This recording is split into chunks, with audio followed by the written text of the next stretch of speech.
Good morning. My name is Greg Bretzing. I'm the special agent in charge of the FBI here in Oregon. The FBI, along with our partners with the Harney County Sheriff's Office, the Oregon State Police, and the many other state, federal, and local agencies that we have been working with, have had a very deliberate and measured response. Oh my God! Okay. Stay down. Is he dead? These individuals have chosen to threaten and intimidate the America they profess to love. Hey, they're shooting! Don't do anything. The door's shut. Where the hell is LaVoy? And through criminal actions, bring these consequences upon themselves. Please keep it safe. Okay, they got lasers still on us. They got lasers still on us. LaVoy got out. I think they've killed LaVoy. Oh, shit. The FBI, with our partners, took the first steps to bring this occupation to a conclusion. We worked to ensure that we could do so peacefully and safely. We're hunkered down in here trying not to be shot.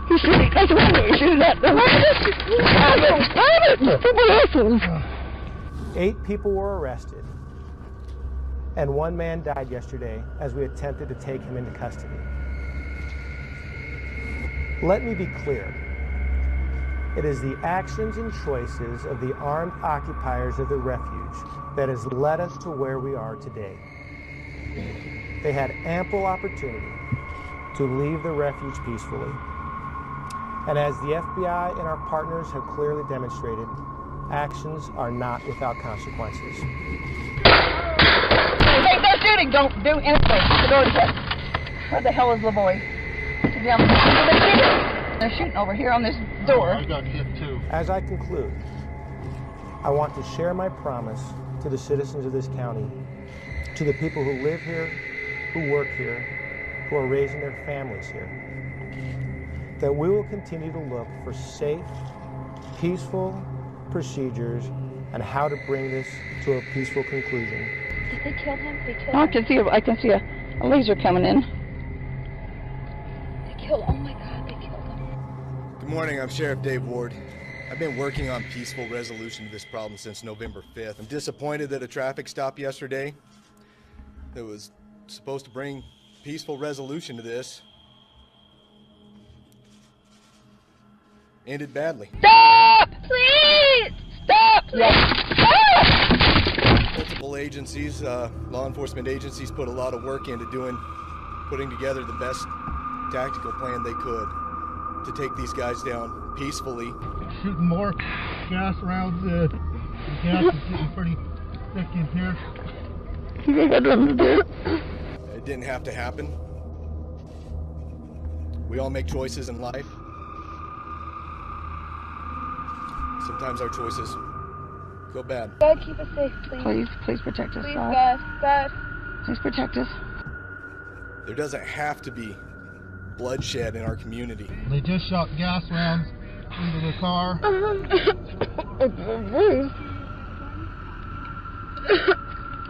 I can't breathe. Okay. I surrender! We have issues with the way things are going in our government. We have a responsibility as citizens to act on those in an appropriate manner. We don't arm up. We don't arm up and rebel. We work through the appropriate channels.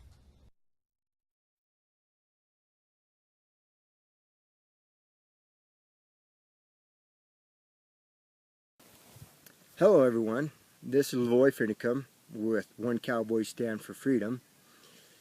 It's September 2014. I'm out here on my ranch. It's great out here. The rains have come this summer. The grass is tall, it's still green. My cows are fat, my water tanks are full. Just feeling really grateful for all the blessings that I'm enjoying right now. Love being out here. Don't have a cell phone. It's peaceful. Yeah, you know, I feel like when I'm out here that all's well, all's right, nothing's wrong, no worries. and I love this life out here. But it doesn't take too much to see that dark storm clouds are gathering, and we really need to open our eyes if they're not already open. We need to take care of those we love. We need to have our houses in order. We need to have our relationships in order. We never know how many days we have upon God's green earth here, and we need to make the best of each and every one of them. But about those storm clouds that are gathering, it's easy to see that our government has eviscerated the Constitution. They are a lawless government,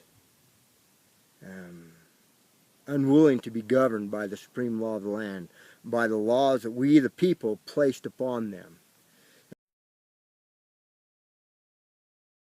All right, you folks are in for, this is like at the carnival, you see the roller coaster, and at the end of the show it's coming down, boy, and all the excitement's there. Yeah. You're right in the middle of it now, because we're going to hit you 1, 2, 3 with our next 3 speakers, or 2 speakers. We got Sheriff Joe that just livened y'all up, and I'd like to follow up with a guest we had last year. I was so happy when I reached out to Jeanette Finicum to see if I could get her to come out and share the plight that her family is dealing with right now. Not only her family, but ranchers across the entire country are dealing with the same things that they are, but the only difference is her husband, he stood up. He stood on his rights, and boy, he was not going to back down. And to a corrupt system. Abolish the BLM! Yeah, abolish the BLM is right. But to a corrupt system, the Lavoy Finicums of the world are dangerous men. He was dangerous, all right, but he was dangerous to a corrupt establishment. When that man showed up into a community, he wasn't there just waving flags. He didn't spend much time on Facebook, I can assure you. He went in there and he said, I'm here to get to work. Now, I just love that phrase when he said, we're here to work. And that man set out to educate the people in that community and many communities. You can't protect a right you don't know you have. And there's a lot of people who do not understand their rights. So this man went in, he taught them. He showed them how to dig for information, how to show their neighbors and colleagues, the other ranchers, the other property owners, how these things work and how you defend them. All right, rights will not defend themselves, they require you. Well, our next guest is going to come up, we're going to hear from her again. I've just never seen anything like this. The entire family has come together, and they are not going to be stomped out. They are going to stick up for what is right there. Carried the torch forward. We've lost Lavoy. We've lost a very good patriot, a real asset to every single one of us to have men like that walking this earth. And thank goodness Jeanette and I've had the pleasure, we met her daughter Tara last year here. More recently, a few months ago, we hosted them again up in Haverhill. Stevie D and Mike, who I saw here earlier, had an event for them out in Haverhill, and we're blessed to have them here again. There's lots of updates. When you're on the road fighting for what's right and trying to get justice, the story is always fresh. There's always something new to talk about, and we want to get an update on where things are, and we want to hear that message. Because I mentioned family, how important the family unit is, and there's a lot of things these folks can be great examples of for us, and this is just one of them. I mean, they are exemplary in what you would want your family to be. It's loving, it's caring, they spend time together. When there's a problem, it's solved as a family. When there's joy, it's shared as a family. And boy, what an example they provide to all of us. And I've met some of Jeanette's daughters, and they're fighters. They're real fighters. And I'm sorry to say, you know, many times you hear me talk about my appreciation for the mama bears out there. I'll tell you what, when you convince a mama that the government dingoes are about to eat their baby, and you have got a formidable force to be reckoned with, these ladies are no different. God bless them. I'd like to bring to the stage Miss Jeanette Finicum.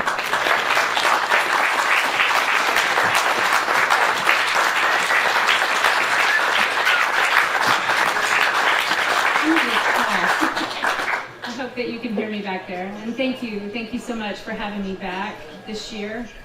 A lot has happened in the past year.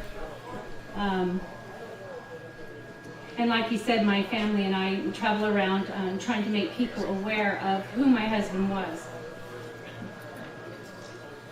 I first would like to thank Dave and all of you for having me back. Yes. Isn't he amazing? He is absolutely amazing. I wish I had his energy. I could sure use it at the ranch. And I'd also like to thank Sheriff Joe Arpaio. Oh my goodness, a man who has dedicated his whole life to serving the state of Arizona and this country, and I'm really grateful for men like him. He is such a good example to all of us for his courageous tenacity. How he continues to move forward in the face of adversity is admirable and one to be emulated. And I know that I'm grateful to my Heavenly Father and my Lord and Savior Jesus Christ, because without Him, I would have not made it through this last year and a half. I would have not been able to have continued to crisscross this country and talk about all of the things that we've had to talk about at the recent death and murder of my husband. So I give credit to my Lord and Savior Jesus Christ, because He has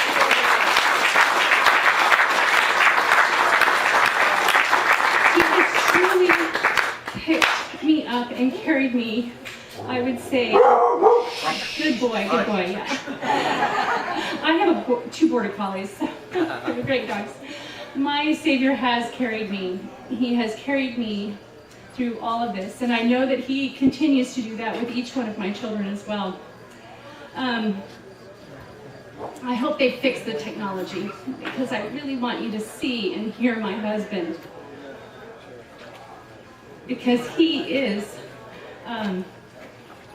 just hearing him, his spirit still speaks to us through audio and video. I just wanted to talk a little bit about my family. You know, I'm a mother of 12. It's a yours, mine, and ours, and theirs. Some of you already know me, and some of you know our family and know our story, but I've talked to a couple of people here today that didn't know anything about what had happened to my husband up in Oregon. And so, for the sake of that, I wanted to reintroduce myself. And again, I am the mother of 12 and a grandma of 25 now. We've had 5 new babies this past year since the boy left.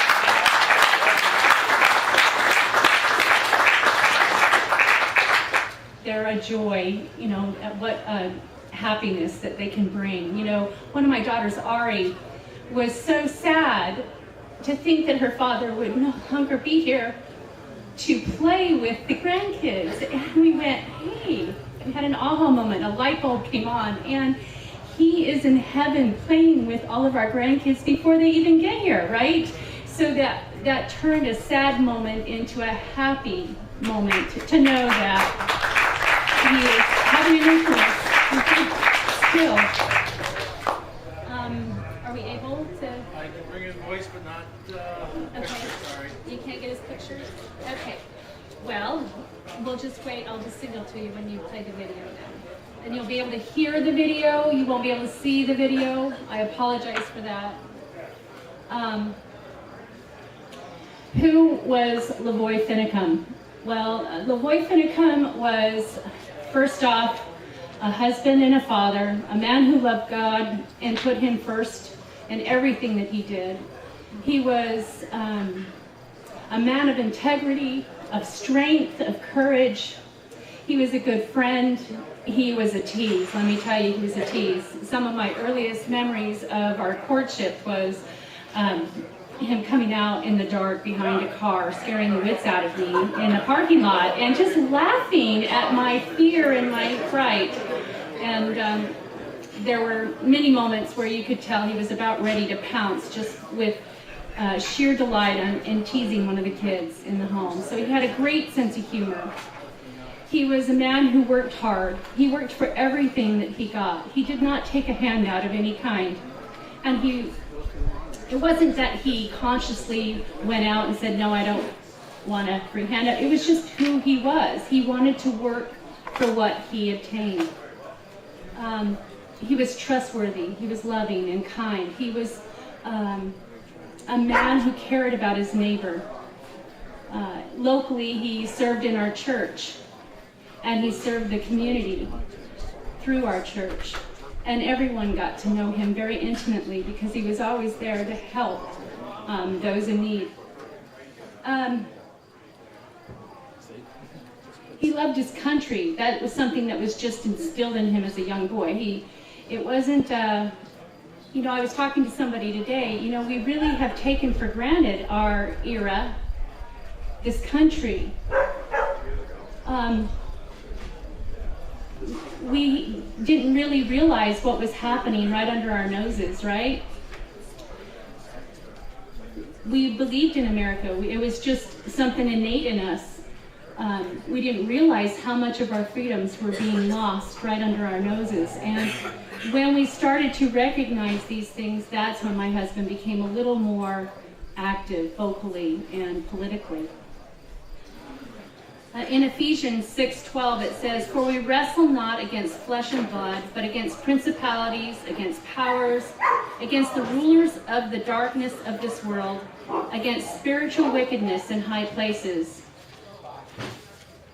Samuel Adams said, "If ever a time should come when vain and aspiring men shall possess the highest seats in government, our country will stand in need of its experienced patriots to prevent its ruin."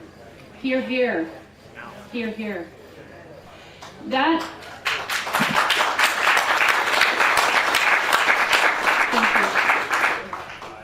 you. Lavoie traveled to Oregon on January 1st. We had spent the night, a very cold night, out in the tent, and had gathered cows and had branded New Year's Eve.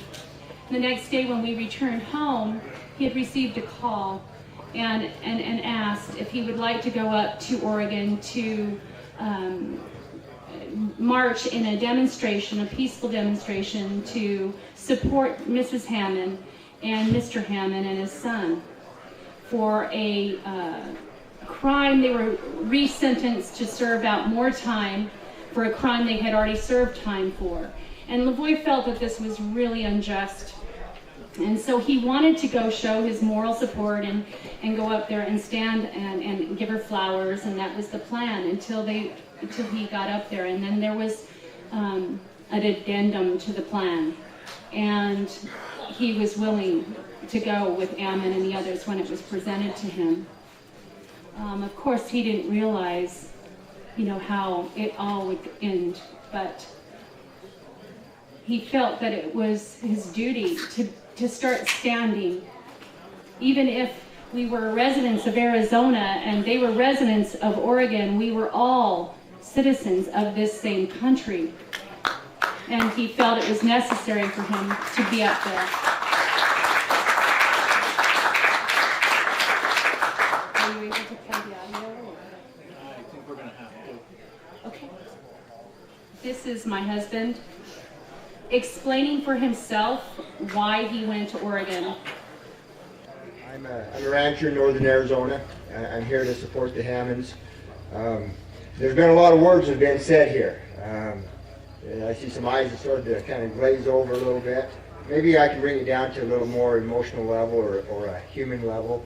Each one of you here today are important. Individually, each one of you are important. Not collectively, we're talking about you as an individual, as a human being. The Hammond family are human beings. They're individuals. They have loved ones. They have children, grandchildren. This is real. This affects real lives. So that's why we're here today. And if our federal government would have abided by the Constitution, the supreme law of the land, we would have never gotten here.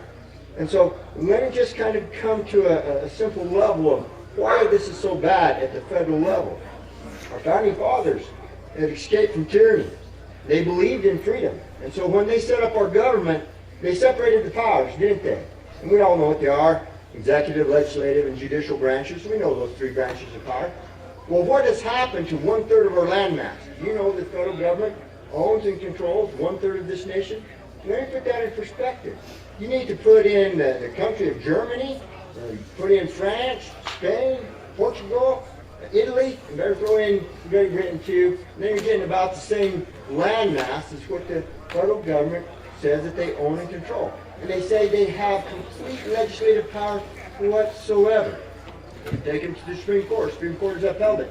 Yes, they have complete power whatsoever over 1/3 of this nation. Now, let me explain it simply as I can, as I try to stumble over my words here, is that for myself as a rancher, my ranch is in northern Arizona, a bureaucrat behind the desk can write a statute regarding me, my ranch. It has the force and effect of law. This bureaucrat is not accountable to me. We have not elected him there. Now, if I get contrary to that statute, there's a federal ranger with a gun that can enforce that. And if it goes from there, I am brought into a federal court.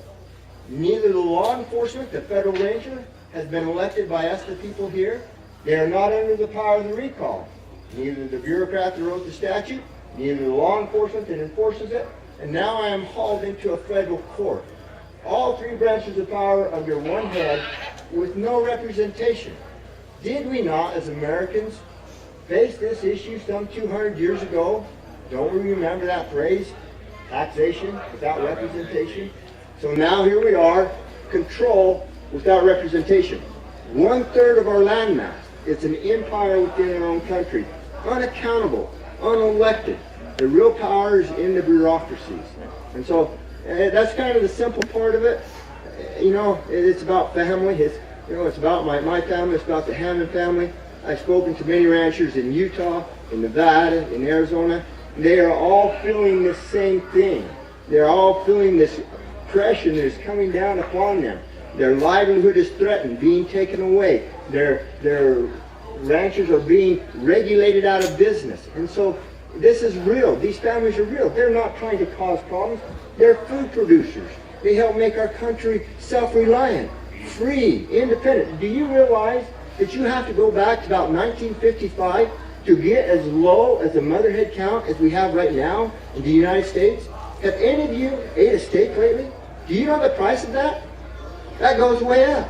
You know, if we had more demand, if we had more production, we would ship out more, we would feed more, we would be self-reliant as a country.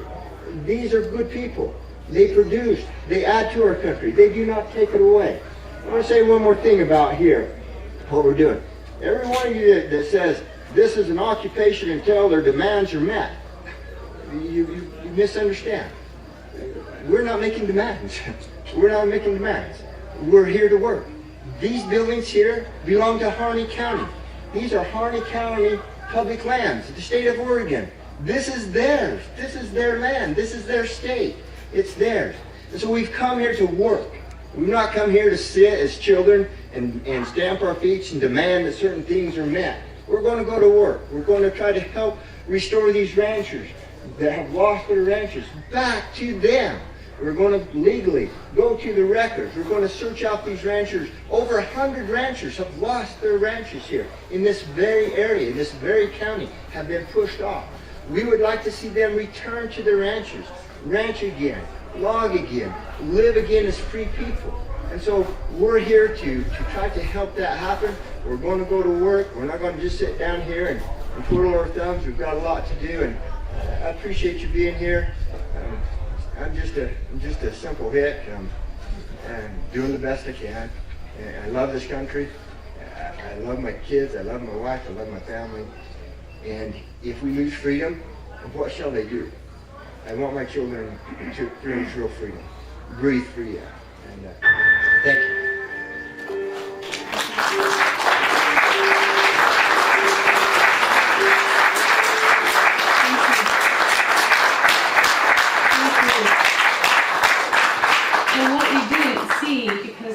PowerPoint was at the end there. It shows demonstrators peacefully demonstrating versus the violence that we see on our college campuses, or in Baltimore, or in Ferguson, where they're burning down, offices and private businesses or police cars and destroying property.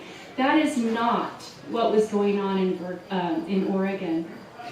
And unfortunately, the video wasn't available. But you can feel my husband's spirit through his words. You can see his passion in his face. And truly, he believed in everything that he was speaking about. I also wanted to kind of bring you up to date on what has been happening with our family in the last year since I was here last. Certainly a lot. And I will just touch briefly on each little subject because so much has been happening. The first little thing I wanted to talk about, in the Declaration of Independence, it says, "We hold these truths to be self-evident, that all men are created equal, that they are endowed by their Creator with certain unalienable rights, that among these are life, liberty, and the pursuit of happiness." We all are guaranteed that right here. Now, I'm going to list a bunch of professions: farmers, businesses, merchants, shippers, scientists, doctors, entrepreneurs, generals, university presidents.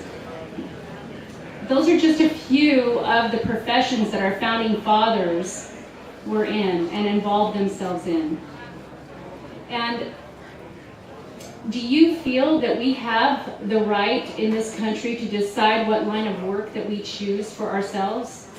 Do you think we still have that available to us, or do you think maybe that might be being infringed upon? I know that it is happening to me. I know that my choice to go ahead and keep my husband's ranch and to ranch it is being taken from me. And I'm going to read some of this verbatim because, my lawyers say I need to. So, my lawyers have been communicating with the BLM for almost a full year now, trying to secure my right under my husband's permit as a transferee of my husband's rights under testimony disposition. Instead of following this clear federal regulation, the BLM instead obfuscated, refused to acknowledge that I was my husband's wife and widow. They denied that I had the right to that permit and pretended that it simply terminated upon his death. We showed them federal regulations that authorized the transfer of the right to the permit to me, and instead they obfuscated and ignored it. To this point, they have refused to even acknowledge my rights under a clear federal regulation 4110.2-3E, and instead ignore me and continue their obfuscation, thus forcing my cattle off my land and forcing me to go through litigation process for almost this full year. Okay, let's go over that again. First, trying to get an agency to work responsibly with a rancher is apparently too much to ask for these days. And when and if they deny me my right to operate under my husband's permit, which is so far they will not do officially, I am then, second, required to appeal to that very same agency for a review of their own decision before I'm allowed to litigate in court. And then three, because they won't even give us, my attorney and I, the courtesy of an expeditious denial, we have been forced to go through what could be seen as a separate but equally slow channel to find remedy, which is through the Congressperson's office. In summary, the effort required for a simple American to exercise their right is so monumental as to make it nearly impossible to earn our rights. And to top it off, it's also important to note that if we don't go through this process, and I can be denied all rights to litigate in the future for not having exhausted my administrative remedy, which ironically, that administrative remedy is sought from the very same administrators who have been ignoring and it's disruptive to me in the first place. So, where does that leave me? Will I be able to get back on my ranch by October? Okay, my ranch is 50 miles from my home. It's a winter range. I go from October to May. I don't think I'm going to make it there this year again. That will be 2 full years that I have not been able to graze my cows on my land that I purchased, that grazing right to And so let me explain just a little bit. Why can't you graze on your own land? I was going to ask that question. This is your You have land. to have a permit to graze, even though you've purchased the grass and the water, and that is personal property which you have purchased from one owner to another for generations. I cannot do that. And most people don't understand that it has been manipulated in the press that we don't pay our fees, we're behind on our taxes. All of that is a lie. My husband was paid in full for his grazing fees. He was not behind. He did make the announcement publicly that he wanted to pay his grazing fees to the nearest government to him, which would have been his county, so that the people could decide in our state how to best use those funds. He didn't feel that he needed the federal government to take that responsibility away from the state. We also were full taxpayers in our personal income. So we didn't owe anything. The money that was owed was assessed to me after he was murdered, because he had gone on his permit 2 weeks, 3 weeks early, and so they fined him in the tune of $12,000 and some change. Well, it was interesting that even though I was willing to write the check for $12,000 and change to pay the fine so that I could then have my cows on our range, they still denied me the right to go on. Had not processed my application, and it has been on your own land. It is not private land. You have to understand that in the West, the Bureau of Land Management, the BLM, they oversee federal lands.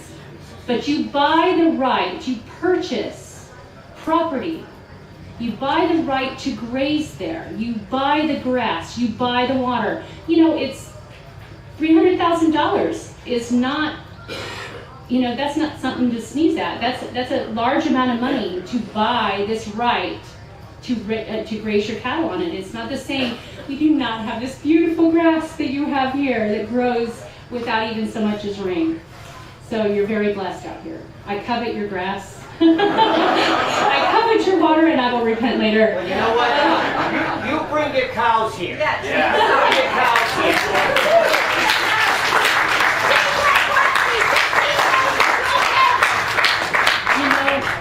This is something that all of the ranchers on the West are experiencing in one form or another.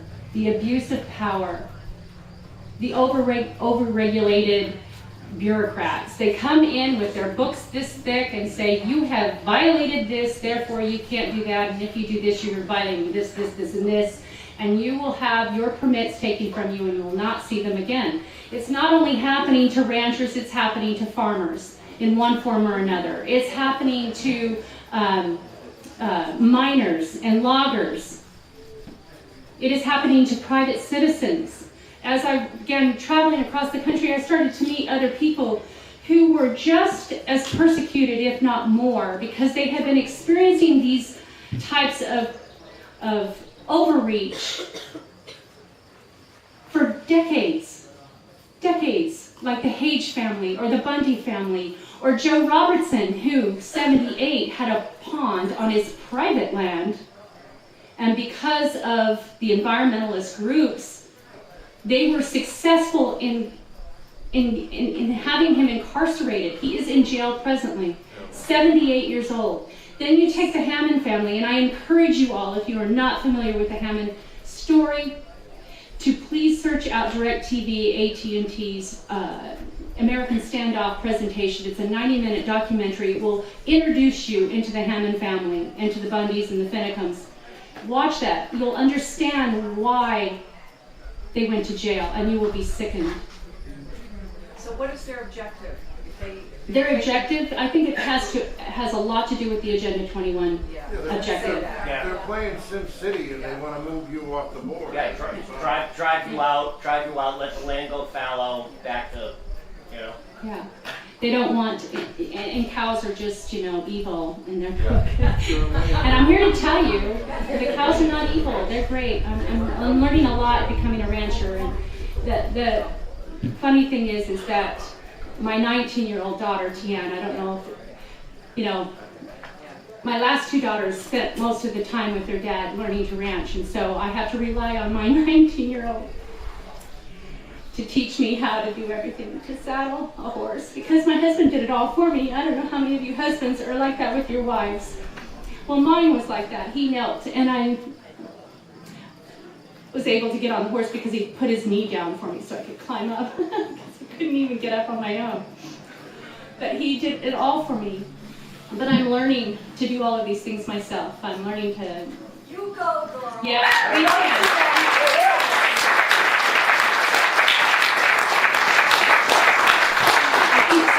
We can do hard things. With God, we can accomplish anything that He has in mind for us. Remember, He is in charge, and I know that. But once my cows were taken off my property, I thought maybe I would actually get back on there, because I was trying to follow all their rules, and it just hasn't worked out for me that way.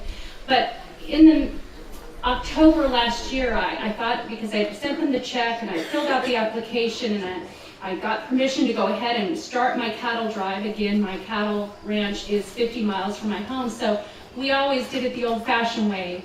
We pushed the cows by horse. And so here I am, trekking the first 14 miles with 150 cows and pushing them across the desert. And we camp for the night. And that night, my mother-in-law drives out and informs us that they wouldn't take my check and that I was not allowed to go any further. And that if I did continue on to my ranch, that I could be facing imprisonment, federal charges, and confiscation of my cattle. And so I was stinking mad. I was so mad. I was so frustrated. First they kill him, and then they take everything away from us, and what we consider the last little bit of him. And I was determined that they weren't going to do that. But then I had to say a lot of prayers all night long to make sure that I wasn't allowing pride to take over to where I couldn't make a good decision. Because anger and pride kind of can fuzz your normal thinking, right? So the next morning I came to a rational decision that I did have to leave and not press the issue. I didn't need another Bundy stand. And so a lot of people came to my aid out in the desert there. I had truckers come out with cattle trucks and help me haul them into a cab. And ranchers opened up their corrals and the feed to feed them until I figured out what next to do. My sister-in-law and her husband had approached the range con, the local range con there, and had asked, you know, can Jeanette put her cows on my range? And within 24 hours, I was given permission to put my cows on her range in just 24 hours. So what I know is that when they want to do something, they can do it, and quickly. Thank goodness for my sister-in-law and my father-in-law and my brother-in-laws and all the people in my local area. After having them in the feedlot all summer long, I had hay coming from northern Utah and Idaho, donations, because I don't know if you understand, because you have all this grass. But in the desert, when you're trying to feed 150 cows, they eat quite a bit. And so it ended up still costing me over $30,000 just to feed them for those 4 months, even after all the donations that came. But I learned my cows. I almost learned them by sight. I got very familiar with them. I learned how to run a backhoe and a forklift. I learned how to take care of things. So it was a good period of time for me. They are now, like I said, out on my sister-in-law's range, and I'm still waiting to hear. And so that's where we are in the BLM issue. Still pressing forward. I am going to have to go into litigation. I am going to have to fight this. And I hope that I can get Senator Flake on board, our Arizona senator. And that is my goal at this point. And if any of you have any connections anywhere to Trump, let's get him. Let's go see him. So far, we haven't been able to obtain that. So I want to read to you again Ephesians 6:12. For we wrestle not against flesh and blood, but against principalities, against powers, against the rulers of the darkness of this world, against spiritual wickedness in high places. It seems very what I'm dealing with, doesn't it? Yeah.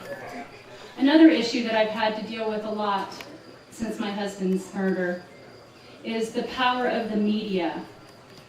You know, I was just a stay-at-home mom, a domestic engineer, and I dedicated my life to my family, and so all of this is very foreign to our family. So being thrust into the media was an experience that we weren't ready for.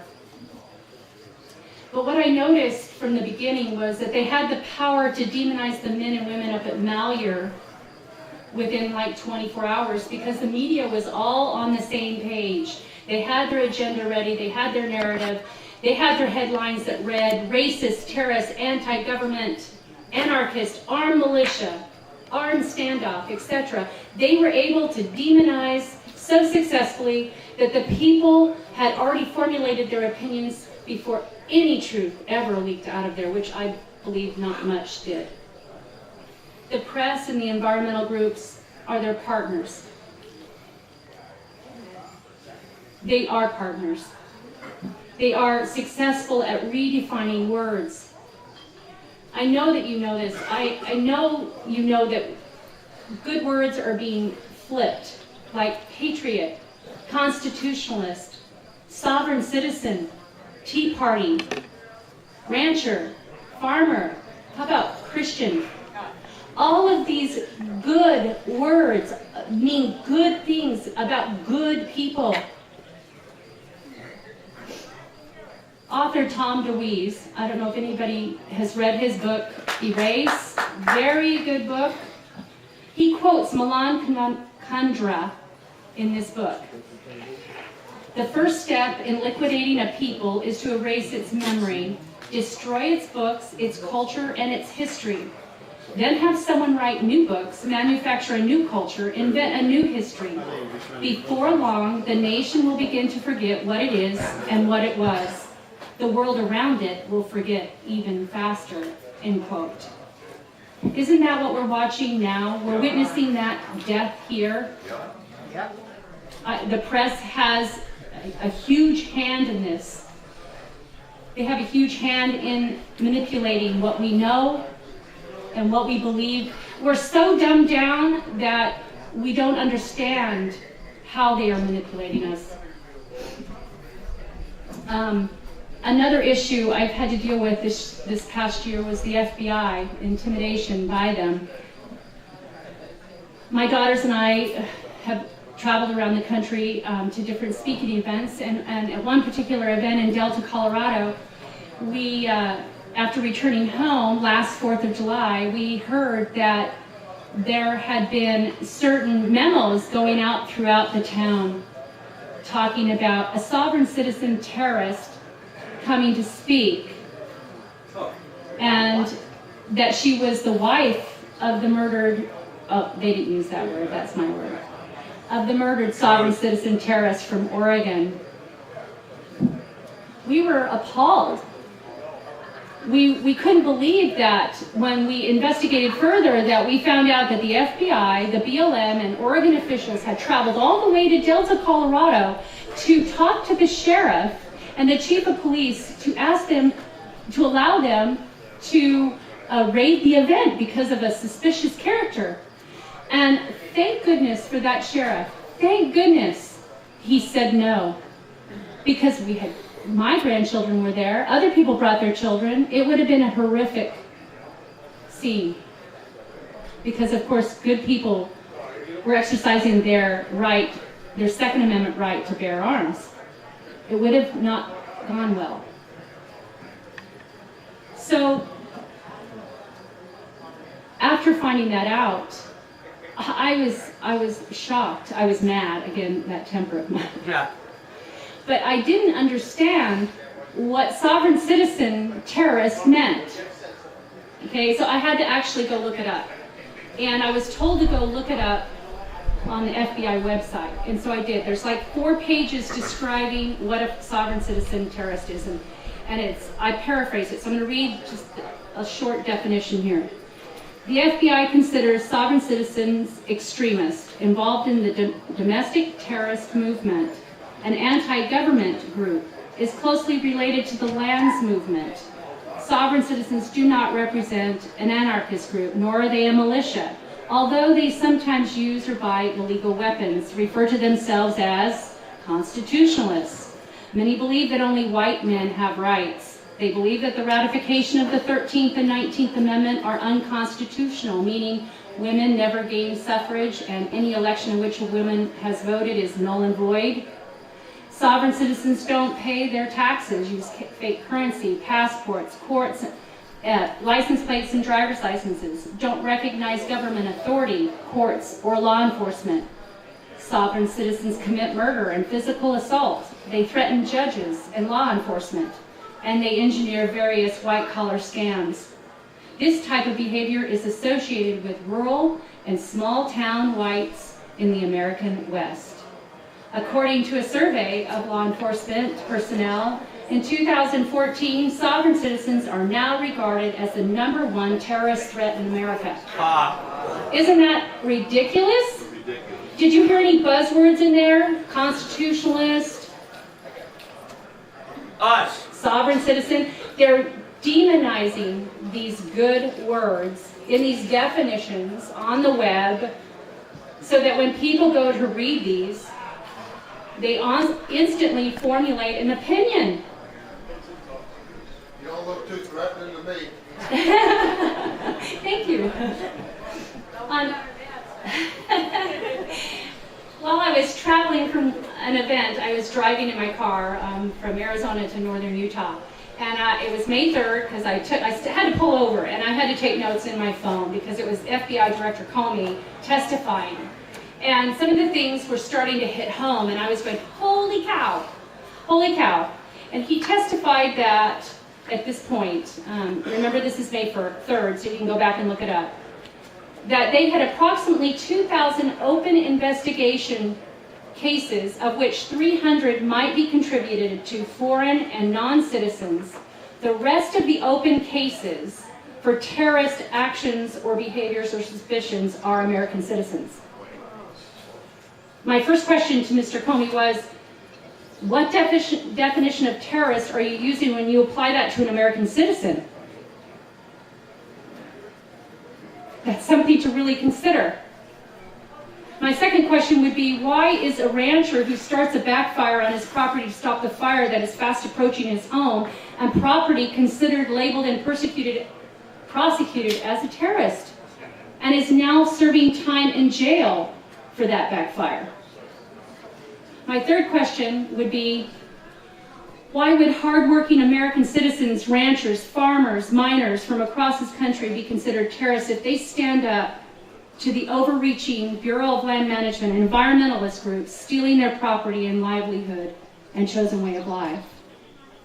Why are we labeled terrorists? Why are we labeled terrorists when we stand up for the Constitution?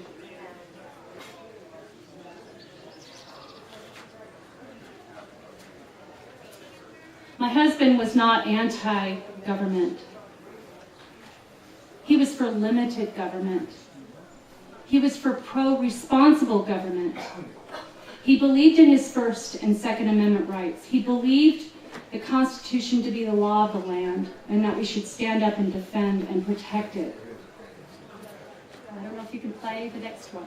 Audio, yeah. Okay, audio.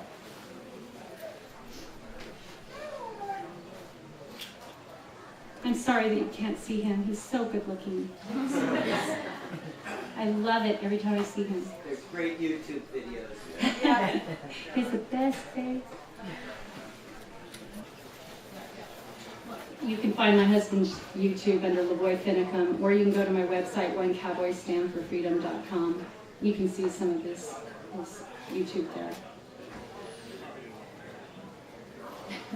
What's the title of his book again? The title of his book is Only by Blood and Suffering, Regaining Lost Freedom. He wrote that in 2013 before he went up to Oregon. The Constitution has been shredded. Can you start it over? America, stand. The night is far spent. The Constitution has been shredded, but it lives in your heart. You know what freedom is and what freedom isn't. Stand, because when you stand, others will stand with you. And God can't stand with you if you don't stand. Once you stand, you can expect the hand of providence to be over you. Don't matter how it ends, it matters how you stand. This is Lavoy Finicum, One Cowboy Stands for Freedom. See you later. I just love that clip. He's out on the range, kneeling down, taping himself out there, and he's talking to you. In his book, he's talking to you. And I know that I've heard from so many people across this country about how he has affected their lives, how he's touched them and pushed them to do more, to get involved. And I'm grateful for that. I know that we will continue as a family to remain steadfast, and we will continue to share our account of my husband's message. And we refuse to have his voice buried along with his body. We claim our right to freedom of speech, free from intimidation of those entrusted with the reins of our government. I will not be intimidated or silenced. I have nothing to fear, for I have done nothing wrong, and so I will stand, and I will continue to do so responsibly. Samuel Adams said, "It does not take a majority to prevail, but rather an irate, tireless minority, keen to set brush fires of freedom in the minds of men," end quote. And I would like to think that Lavoy, the patriot that he was, set a few brush fires of freedom and liberty in the hearts and minds of many across this country, that his sacrifice, his stand for freedom, for liberty, for agency was not in vain. And thank you. God bless you guys. God bless your efforts. God bless your strength. It's going to take all of us if we're going to save this Constitution and this country. And thank you for having me.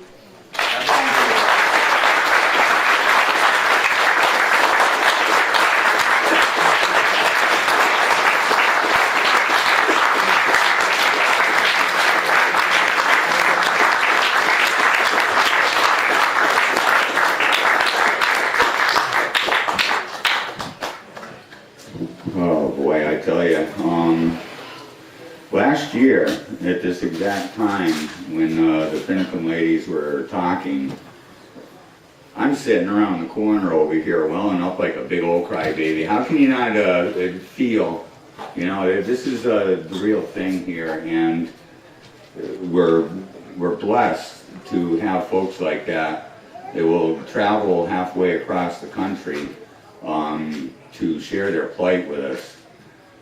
What happened out there was just a horrible thing, and exemplifies how far away we as a people and as a nation have gotten away from our founding principles.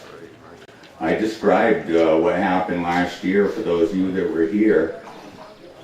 It was an ambush. It was a kill stop. And I'm going to challenge those of you who are believers. You know, we're supposed to look out for our brothers and sisters. All right, we're all brothers and sisters in Christ, aren't we? Yes. Well, your brother has been murdered. And I say, ain't done enough yet. I said that last year, and I say it now, and I stand by it. I have not done enough yet. Every time I have an opportunity to help bring a crowd together, you know I'm going to keep Jeanette's number very close at hand to see if she can make it out to talk to us again, because this is a story that we have got to make sure grows legs. Can anyone under this tent on this property right now name me one politician, one judge, one mayor that would want to see this be a public issue that is turned into a larger debate? Anyone in the press? Oh, it was a sexy news there for a couple of days, maybe a week. But then it was gone. They did their hit piece, they did their smear, and they disappeared. It was no less important now than then. We got to help. And I'm not quite sure how to do it. But we have got to make sure that when there's news of what's going on here in their plight, they're wrapped up in a legal quagmire as well. Sheriff Joe, he's trying to do his job, and what do they do? The powers that be come up and try to bind him in legal ease. Please, friend the Finicums. If you're on Facebook, most of you are, friend them and make sure you get those reports, and when you get them, you share them out and you talk it up. And when you see the press and their hit pieces come out, band together and help this family, please, because if they lose their rights, we lose ours. Whenever anyone loses a right, it reflects back on the loss of the right to us. Now, the government a lot of times will find the most craziest evil thing that happens to try to bring about impetus for some kind of new regulation and new controls upon us. But we've got to stop falling for this stuff. I mentioned earlier, there's two places we've got to focus, or we absolutely will lose this nation. If our schools continue to pump out entitled little spoiled brats who feel, you go and let mommy and daddy put you through school and through college, and you come out the other end with a liberal arts degree or something in gender studies. Okay, there's not much work. There are two genders. All right, those with innies and those with outies. That's it.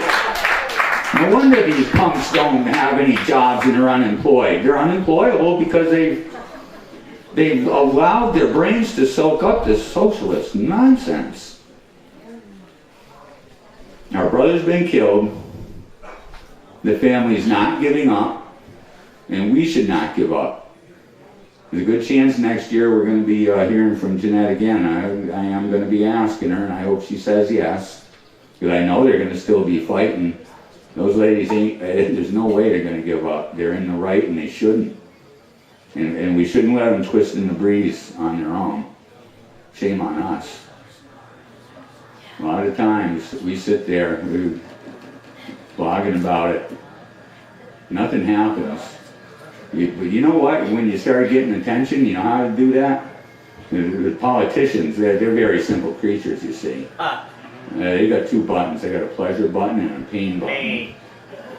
And a friend of ours, Tommy Moore, knows, puts on trainings all the time on how to be an effective activist and how to locate and push that pain button.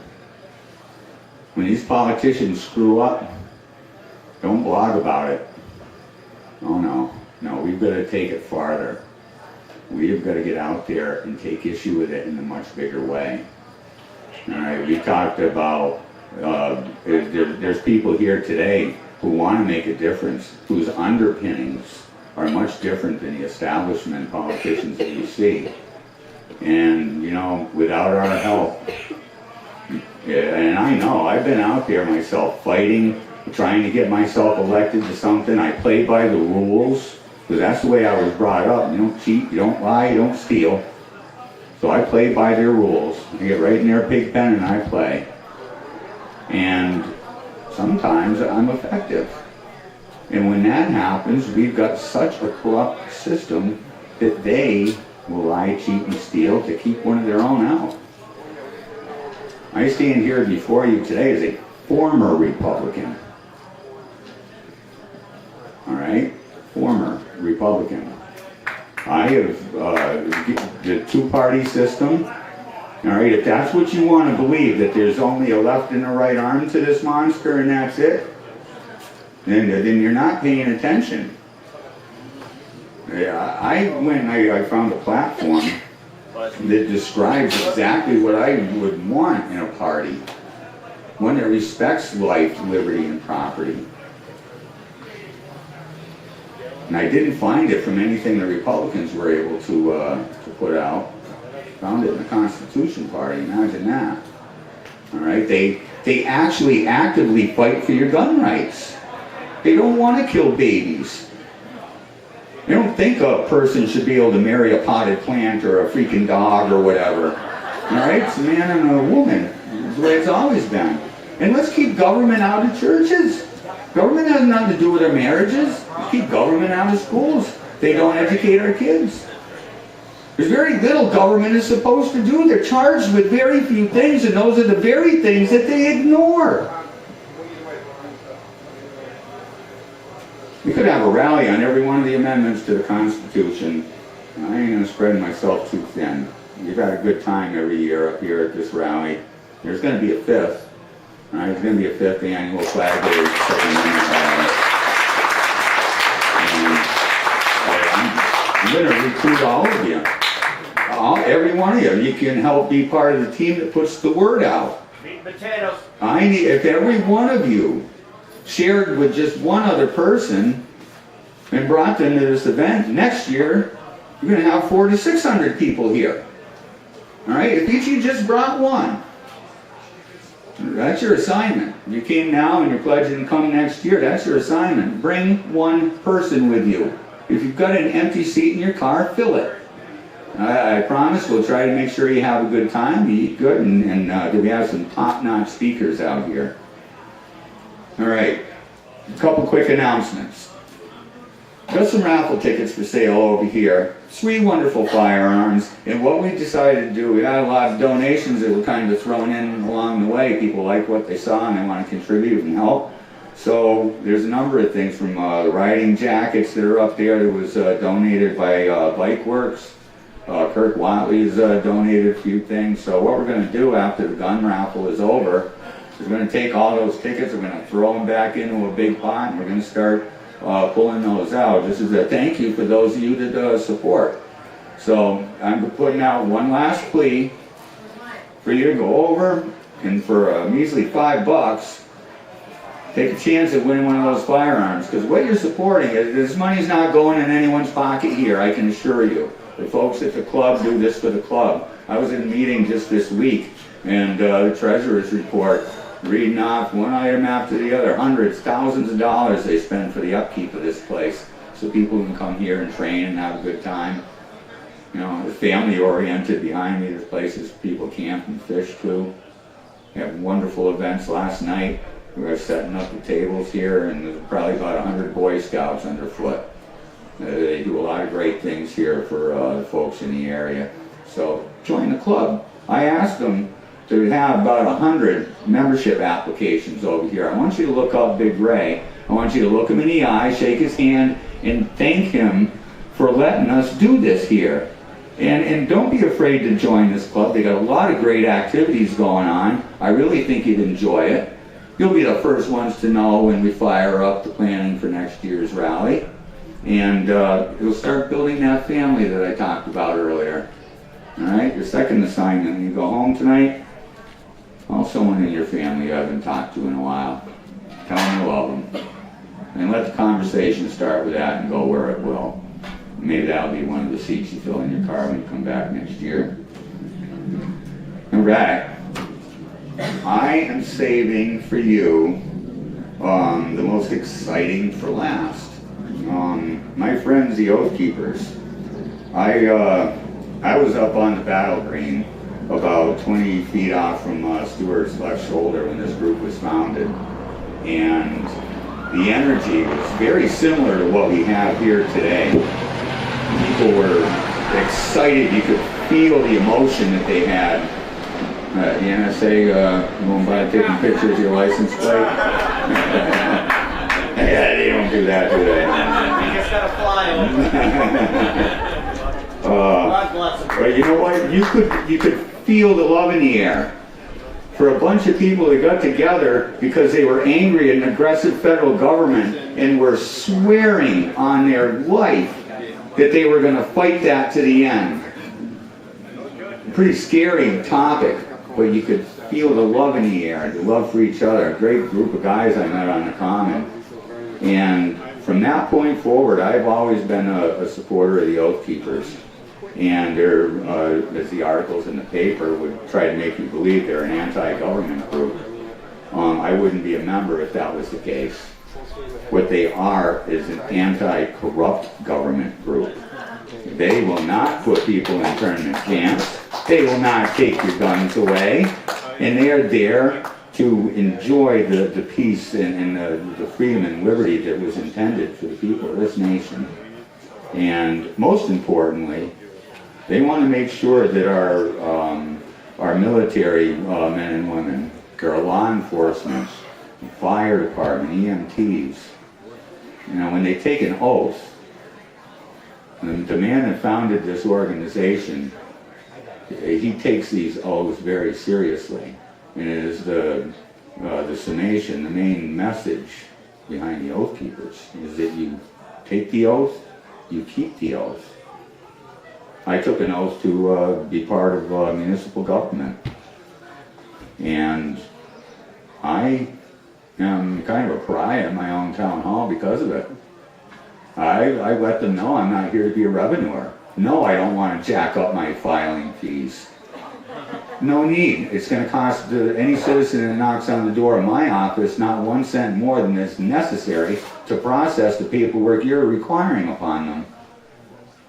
And they keep cutting my budget and cutting my budget. And this year, I sent the rumor around, said I'm standing up town hall meeting, and I'm going to have a friendly amendment from the floor to zero our budget out to zero for our whole department.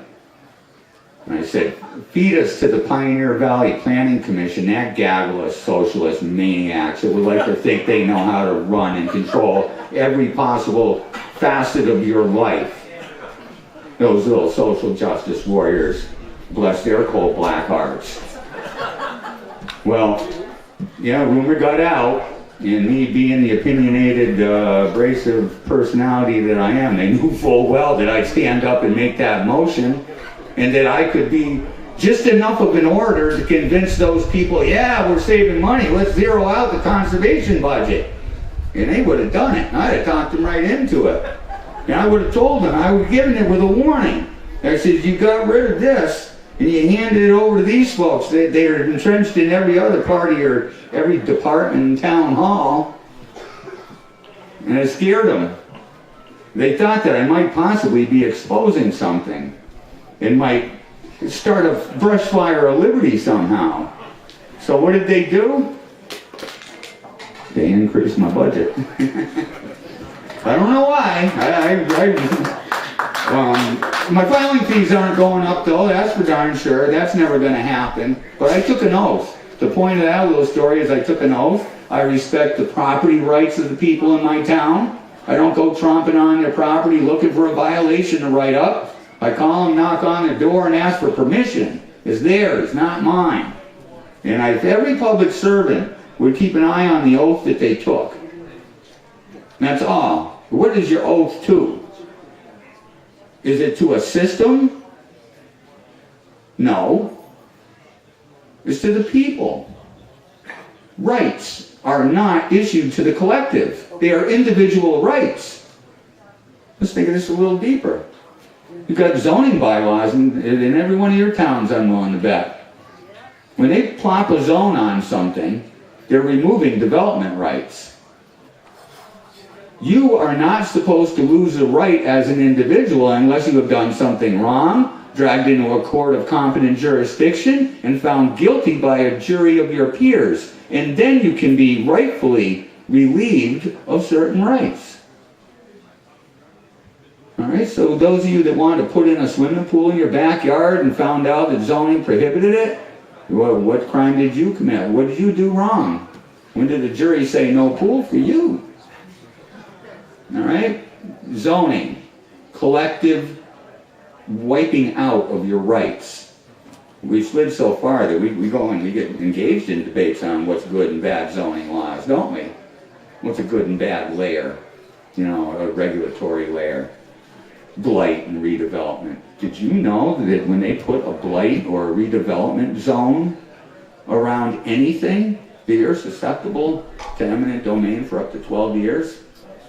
So if you think you're paying your bills, things are going fine, that you're safe, well, no. Not if the regional planners say, hey, we got a better plan for your area, we're going to put a blight zone on here. And why do they put that zone? It's for access to grants.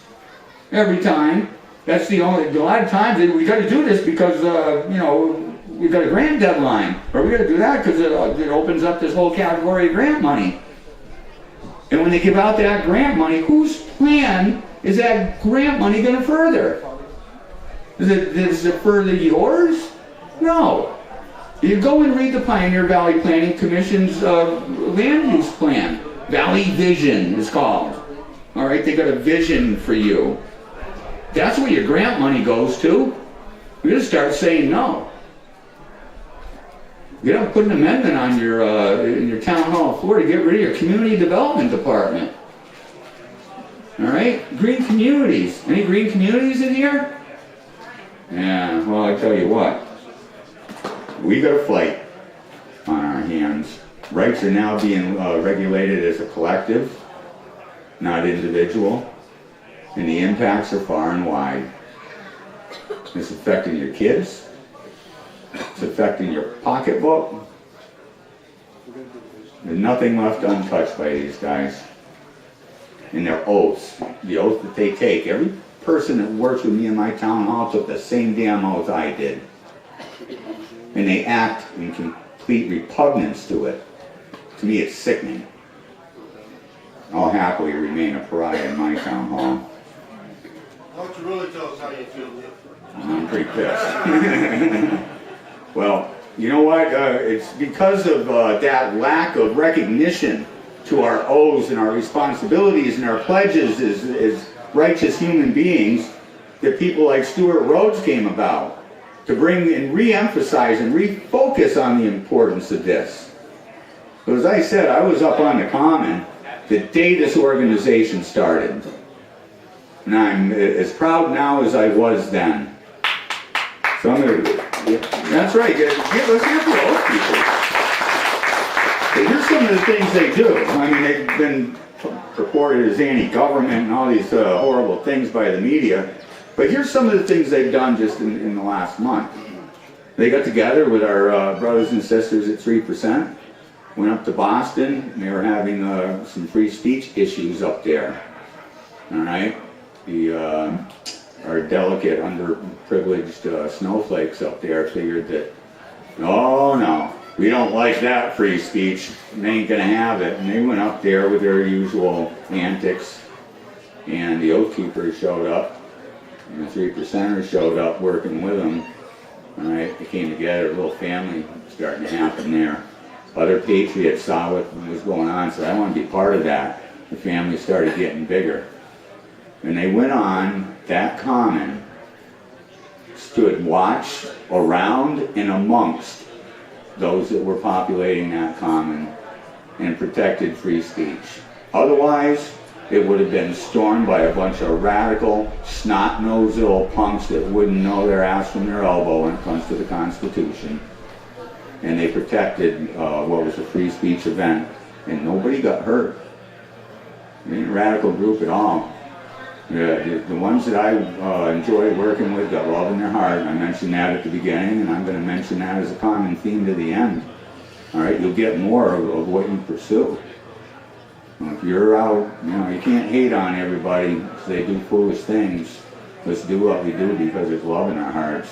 And the Oath Keepers, they want peace. They don't want violence. They want the oaths that people take to simply be adhered to. If that's radical, count me in. And it is. I guess that is a radical thing nowadays, isn't it? There was a time where that wasn't radical. That was a way of life. Now to talk in glowing recommendation and glory of the Constitution and the powers and the liberties that it enshrines, from certain elements of government, we're looked like as radicals, as domestic terrorists. I resemble that. Yeah, I resemble that remark, the man says. Good for you. I do too. I do too. Hello everyone, this is Finicum with One Cowboy Stand for Freedom. It's September 2014. I'm out here on my ranch. It's great out here. The rains have come this summer. The grass is tall, it's still green. My cows are fat, my water tanks are full. Just feeling really grateful for all the blessings that I'm enjoying right now. Love being out here. Don't have a cell phone. It's peaceful. Yeah, you know, I feel like when I'm out here that all's well, all's right, nothing's wrong, no worries, and I love this life out here. But it doesn't take too much to see that dark storm clouds are gathering, and we really need to open our eyes if they're not already open. We need to take care of those we love.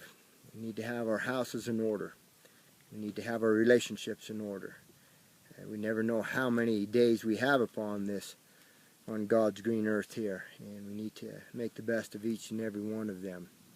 But about those storm clouds that are gathering, it's easy to see that our government has eviscerated the Constitution. They are a lawless government, unwilling to be governed by the supreme law of the land, by the laws that we the people placed upon them. And so what do? This thing isn't going to be solved legislatively. It's too far gone. There's too few politicians with real conviction, with real courage. The establishment is too firmly entrenched. We're not going to turn this thing around legislatively.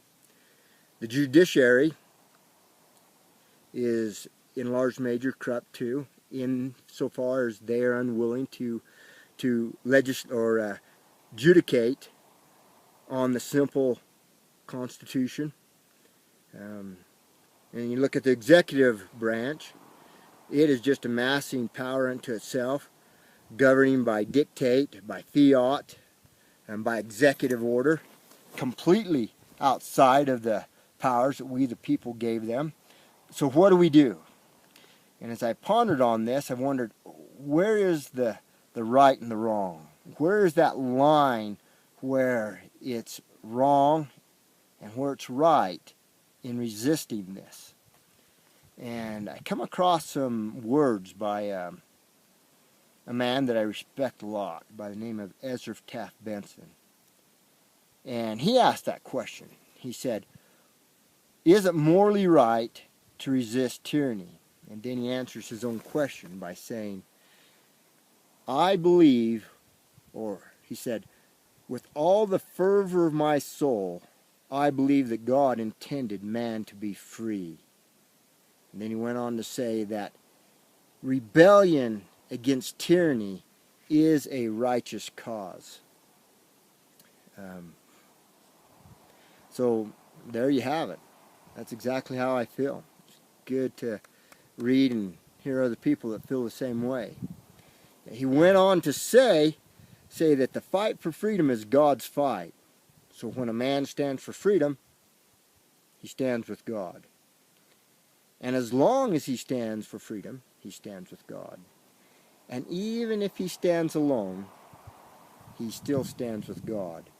A man will be eternally vindicated and rewarded for his stand for freedom. So, the way I do the math, I think there's about 50 million Americans out there that love freedom as much as I do. They're willing to put their lives on the line, their fortunes, their sacred honor, as our founding fathers did in the beginning. because the conflict that's building, the storm clouds that are gathering, are over this very same issue. Will man be free, or must he be coerced? And me, for one, I'm going to live my remaining days as a free man. Maybe long, maybe short. But I'm going to live as a free man. And so, what about you? My appeal is to you, the 50 million. Those of you that are making the good fight, that are standing for freedom. And I believe we still should fight through the legislative avenue, through the judiciary avenue, through the legal avenue. I think we still should make those efforts wherever we can. But we know when our natural rights are being violated, when we are being trampled upon, and it's time for us to say, no, no more. Now, if your rights are being trampled on, if your property rights are being violated, I'll come and stand with you. You can reach me on Facebook, Lavoy Finicum, or at my email, lavoyfinicum@yahoo.com. I'll stand. You know, there's 50 million of us, I know. There's 50 million that's willing to stand and pull together and say, no, leave him alone. Leave his property alone. You know, no aggression, no hate, but willing to stand, willing to defend, and by all means necessary, to say, leave us alone.